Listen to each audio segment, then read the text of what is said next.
ছবির মতো সাজানো এক ভূস্বর্গ জম্মু কাশ্মীরের পেহেলগাম। শান্ত এই অঞ্চল মাত্র এক সপ্তাহ আগেই সাক্ষী হয় রক্তাক্ত বিভীষিকাময় পরিস্থিতির। অস্ত্রধারীদের গুলিতে প্রাণ হারান ২৬ পর্যটক। তবে ওই হামলার পর ধীরে ধীরে স্বাভাবিক হচ্ছে জনজীবন।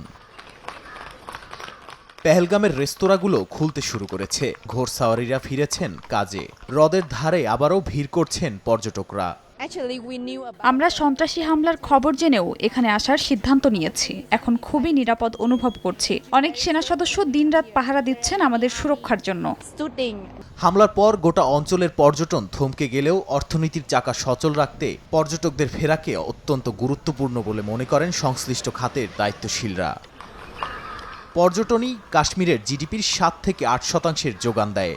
সেই খাতই হামলার পর মুখ থুবড়ে পড়েছিল। তবে কড়া সেনা পাহারায় স্বস্তির নিঃশ্বাস ফেলছেন স্থানীয়রাও। ফলে চিরচেনা রূপে ফিরতে শুরু করেছে জম্মু কাশ্মীর।